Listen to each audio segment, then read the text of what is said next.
રાજસ્થાનના અલવર જિલ્લામાં આવેલું એક એવું સ્થાન છે જ્યાં સૂર્યાસ્ત પછી કોઈ માણસ રોકાઈ શકતો નથી. સરકાર પોતે જ અહીં રાત્રે આવવા પર પ્રતિબંધ મૂકે છે.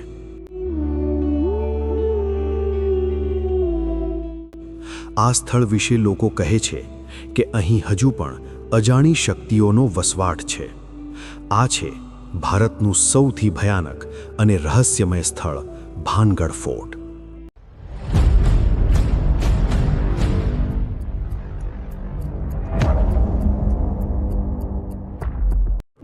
આ કિલ્લો આજે ખંડેરમાં ઊભો છે, પરંતુ તેની દિવાલોમાં અનેક રહસ્યો છુપાયેલા છે.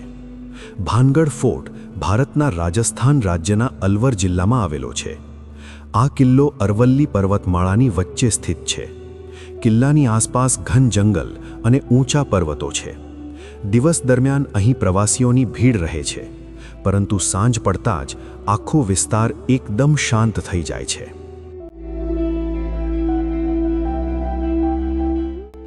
કિલ્લાના પ્રવેશદ્વાર પાસે એક બોર્ડ લગાવવામાં આવ્યું છે, જેમાં સ્પષ્ટ લખ્યું છે કે સૂર્યાસ્ત પછી અહીં પ્રવેશ કરવો મનાઈ છે. આ સૂચના આર્કિયોલોજીકલ સર્વે ઓફ ઇન્ડિયા દ્વારા લગાવવામાં આવી છે.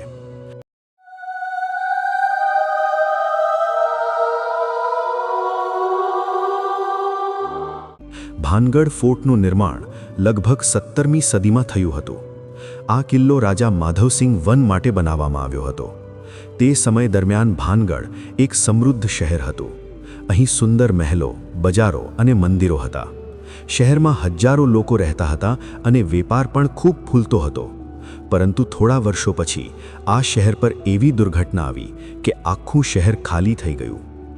આજે અહીં માત્ર ખંડેર જ બાકી છે.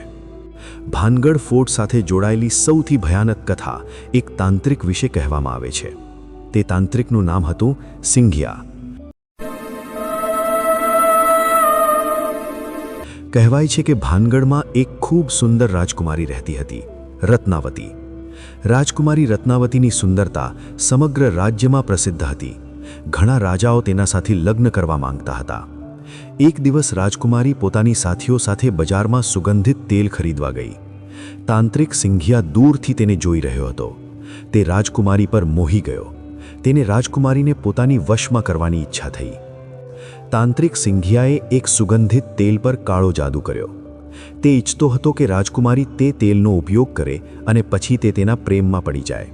પરંતુ રાજકુમારીને આ વાતનો શંકા થઈ ગઈ. તેણે તે તેલ જમીન પર ફેંકી દીધો. તેલ એક મોટા પથ્થર પર પડ્યું અને અચાનક તે પથ્થર જીવંત થઈ ગયો અને તાંત્રિક તરફ લુઢકતો ગયો. પથ્થર નીચે આવીને તાંત્રિક ગંભીર રીતે ઘાયલ થઈ ગયો. મરણ પહેલા તાંત્રિકે ભાનગઢને એક ભયાનક શાપ આપ્યો. તે બોલ્યો કે આ શહેર ટૂંક સમયમાં નષ્ટ થઈ જશે અને અહીં કોઈ જીવંત માણસ ક્યારેય વસવાટ કરી શકશે નહીં. કહેવાય છે કે થોડા સમય પછી ભાનગઢ પર એક ભયાનક હુમલો થયો. યુદ્ધમાં રાજકુમારી સહિત અનેક લોકો મૃત્યુ પામ્યા. તે પછી આ શહેર ધીમે ધીમે ખાલી થઈ ગયું અને આખું ભાનગઢ ખંડેરમાં ફેરવાઈ ગયું.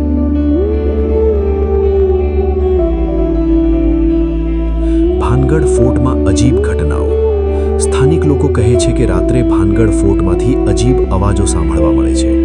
કેટલાક લોકો કહે છે કે તેમને અહીં સ્ત્રીઓના હાસ્ય, પગલાંના અવાજો અને સંગીત પણ સાંભળવા મળ્યા છે. ઘણા લોકોનો દાવો છે કે અહીં રાત્રે અજાણી છાયાઓ દેખાય છે.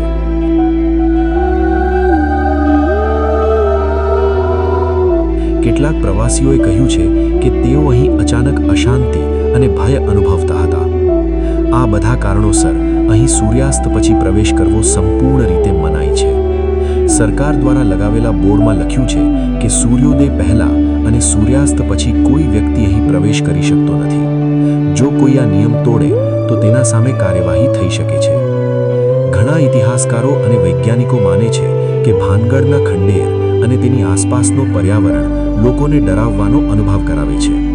કિલ્લાના તૂટેલા માળખા અને જંગલના અવાજો રાત્રે અજીબ લાગે છે. કેટલાક લોકો માને છે કે આ બધું માત્ર લોકકથાઓ અને અંધશ્રદ્ધા છે, પરંતુ આજ સુધી આ સ્થળ વિશે અનેક રહસ્યો હજુ પણ અસમજ છે. ભાનગઢ આજે ભારતના સૌથી પ્રસિદ્ધ હોન્ટેડ સ્થળોમાં ગણાય છે.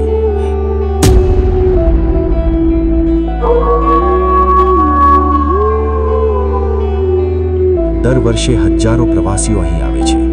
લોકો અહીંના ખંડેર, જૂના મંદિરો અને મહેલોને જોવા આવે છે. દિવસ દરમિયાન આ સ્થળ સુંદર અને ઐતિહાસિક લાગે છે, પરંતુ સાંજ પડતાં જ આખું વિસ્તાર ડરાવણું બની જાય છે.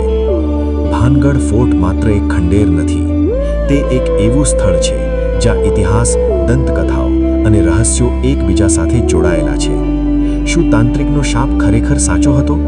શું અહીં ખરેખર અજાણી શક્તિઓ છે, કે પછી આ બધું માત્ર લોકોની કલ્પના છે? આ સવાલોના જવાબ આજે પણ રહસ્ય છે. પરંતુ એક વાત ચોક્કસ છે, ભાનગઢ ફોર્ટ ભારતના સૌથી રહસ્યમય સ્થળોમાંથી એક છે, અને કદાચ તેની સાચી સચ્ચાઈ આજે પણ આ ખંડેરોમાં ક્યાંક છુપાયેલી છે.